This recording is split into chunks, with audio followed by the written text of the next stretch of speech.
Good morning, class. Today we are going to continue as to what we are studying about the Khilji dynasty.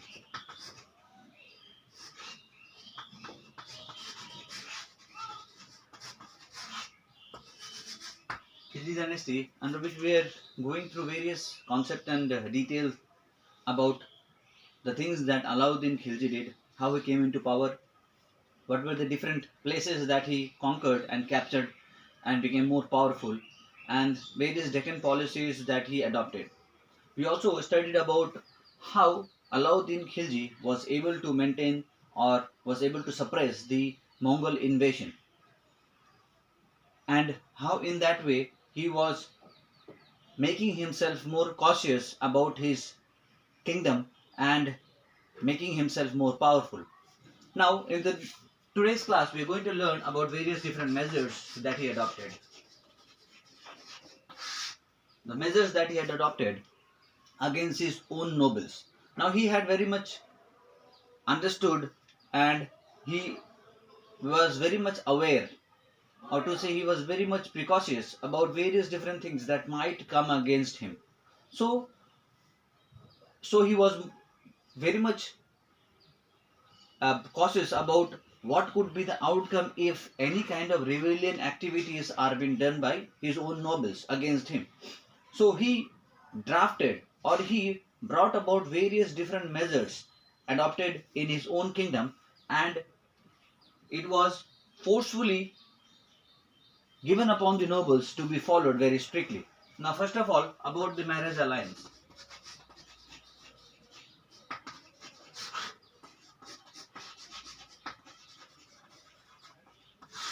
Now, he adopted various marriage alliances in which what he stated is that the nobles cannot have intermarriage alliances among themselves or among their own families.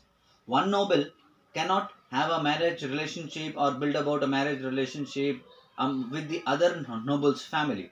So intermarriage of nobles among their own families or among different families of the nobles was not allowed without the permission of the king or the sultan, that is Allauddin Khilji.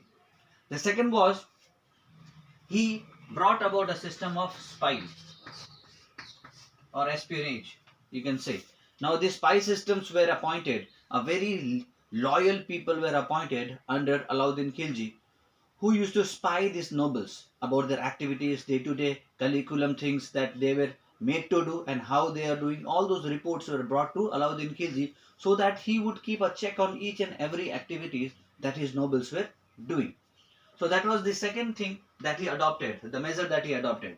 The third most importantly was the feudal land system.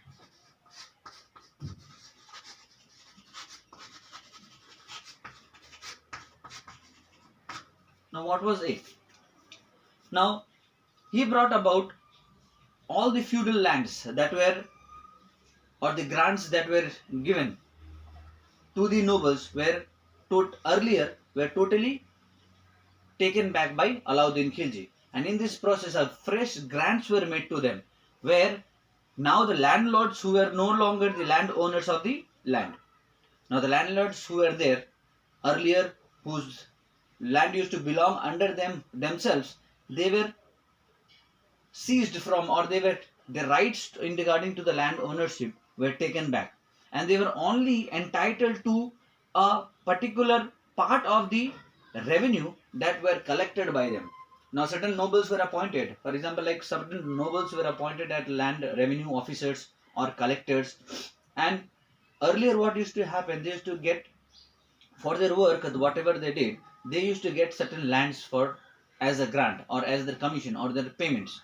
But this system of feudal land was confiscated by Allauddin Khilji, and all the lands came under his own control.